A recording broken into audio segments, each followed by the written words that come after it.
Bonjour à tous et bienvenue dans cette nouvelle vidéo. Aujourd'hui on se retrouve pour parler d'une plante que vous connaissez tous, j'en suis sûre, il s'agit de l'ortie. Appartenant à la famille des urticacées, il existe une trentaine d'espèces différentes d'orties comme l'ortie blanche, l'ortie jaune, l'ortie à pilule ou encore l'ortie brûlante. Mais dans cette vidéo, je vais vous parler de la variété la plus connue et la plus commune, l'ortie piquante, aussi appelée grande ortie. Je vais vous parler des bienfaits de l'ortie piquante et restez bien avec moi jusqu'à la fin de cette vidéo pour découvrir les utilisations étonnantes de l'ortie. Mesdames, messieurs, installez-vous, n'oubliez pas de liker cette vidéo et de vous abonner et nous voilà partis.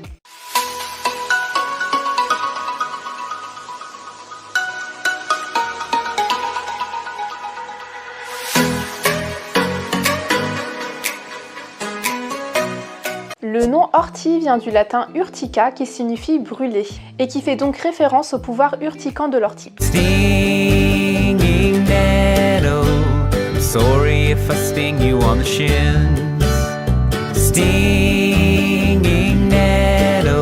À cause de ses tiges et de ses feuilles qui possèdent des poils urticants, elle a longtemps été considérée comme une mauvaise herbe. Pourtant, l'ortie piquante possède de nombreuses propriétés. On peut utiliser plusieurs parties de l'ortie, mais le plus souvent ce sont les feuilles qui vont être utilisées. Tout d'abord, la feuille d'ortie piquante est réputée pour sa composition. Elle est composée de nombreuses vitamines et de minéraux, d'oligo-éléments comme la silice, le potassium, le calcium, le fer, le magnésium ou encore le zinc qui lui confèrent de nombreuses vertus. Grâce à sa composition riche en calcium, elle favorise la solidité des os et prévient l'ostéoporose. Elle va aussi pouvoir jouer un rôle important dans la bonne santé des ongles et des cheveux et des dents. Et grâce à sa teneur en fer, la feuille d'ortie est un bon traitement préventif et curatif contre l'anémie ou en cas de règles abondantes. La feuille d'ortie possède des propriétés reminéralisantes, ce qui lui donne un effet tonique en cas de fatigue intense. Cela peut être une bonne alternative naturelle pour lutter contre certaines carences nutritionnelles. Anti-inflammatoire et antioxydante, la feuille d'ortie permet de soulager des douleurs articulaires et est efficace contre les rhumatismes, l'arthrose et l'arthrite. C'est aussi un diurétique très efficace grâce à sa forte teneur en substances minérales. Elle favorise l'excrétion urinaire, lutte contre les problèmes de rétention d'eau et stimule la détoxification en éliminant les toxines du corps. Avec son pouvoir drainant, la feuille d'ortie est également utilisée pour les problèmes de reins, notamment en cas de calculs rénaux, mais elle va aussi stimuler les sécrétions biliaires, pancréatiques et intestinales. L'ortie est donc une plante dépurative qui va réguler le transit intestinal et faciliter la digestion des graisses, mais c'est aussi une plante alcalinisante, ce qui signifie qu'elle aide à faire baisser l'acidité de notre corps et lutte contre les brûlures d'estomac. En favorisant l'élimination des toxines par l'urine, la feuille d'ortie va pouvoir avoir un effet bénéfique sur la peau en luttant contre la production excessive de sébum. Et grâce à sa teneur en silice, elle va être intéressante pour favoriser la cicatrisation de celle-ci. Son utilisation par voie interne peut être très intéressante pour les personnes sujettes aux dermatoses comme l'eczéma, l'acné ou le psoriasis. On peut aussi utiliser les graines ou la racine d'ortie pour des propriétés curatives. La racine d'ortie piquante a une action bénéfique sur la prostate. Grâce à son effet diurétique, elle exerce une activité décongestionnante sur la vessie, ce qui en fait une solution naturelle et efficace pour combattre les troubles de miction fréquentes associés à de l'hypertrophie bénigne de la prostate. La racine d'ortie pourrait donc soulager les envies récurrentes et incontrôlables d'uriner. Et dans ce cas-là, je vous conseille de l'associer à l'épilobe à petites fleurs.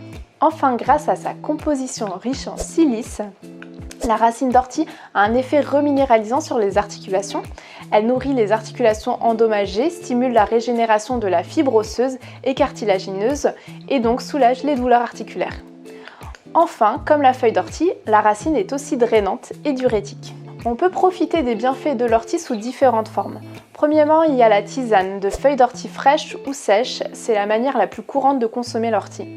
La préparation d'infusion à base de feuilles d'ortie est assez simple et rapide. Dans une casserole contenant de l'eau, ajoutez simplement une cuillère à soupe rase de feuilles séchées par tasse, laissez infuser 15 minutes pour extraire tous les sels minéraux.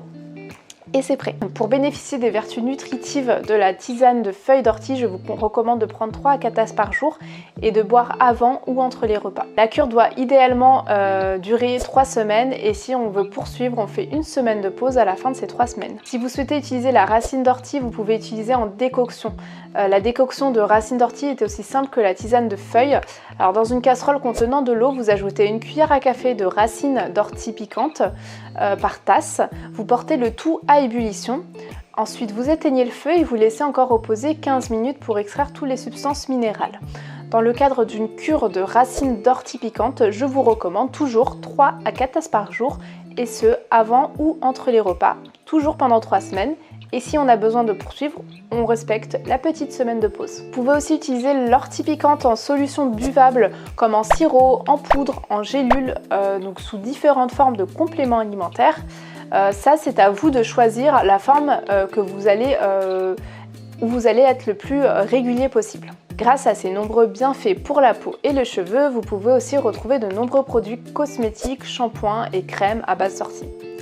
Si vous avez un jardin ou de quoi en faire pousser, l'ortie peut être utilisée comme engrais et comme répulsif à insectes. Savez-vous que les feuilles d'ortie sont aussi très utiles et appréciées en cuisine? Elles peuvent être utilisées en jus pour un effet détoxifiant et tonifiant, en poudre pour assaisonner les plats en légumes ou vos vinaigrettes. Ne vous en faites pas, une fois chauffées, les feuilles d'ortie perdent leur pouvoir urticant. Et si vous avez peur de vous piquer avec les tisanes sèches d'ortie que l'on a ici, ne vous inquiétez pas, une fois sèche, la feuille d'ortie perd son pouvoir urticant. Donc vous pourrez la doser et la prendre à la main. Par précaution, l'ortie piquante est déconseillée aux enfants, femmes enceintes et allaitantes.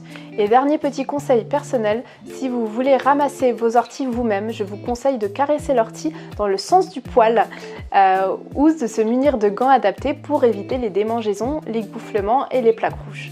Et si malgré tout vous vous faites piquer, je vous conseille d'appliquer du vinaigre des 4 voleurs pour vous soulager rapidement. Nous voilà à la fin de cette vidéo, j'espère qu'elle vous a plu. Dites-moi en commentaire si vous avez déjà utilisé des produits à base d'ortie piquante et si ça a fonctionné pour vous, pour quelles propriétés vous l'avez utilisé. Sachez que c'est une plante qu'on peut utiliser en entretien tous les jours, donc là ce ne sera pas 3 fois par jour mais juste une tasse par jour, juste pour un apport en nutriments, c'est tout à fait possible. Si vous avez envie de découvrir d'autres contenus exclusifs que je ne poste pas sur la chaîne officielle YouTube, n'hésitez pas à vous inscrire à notre newsletter, c'est une vidéo par semaine que vous ne trouverez nulle part ailleurs.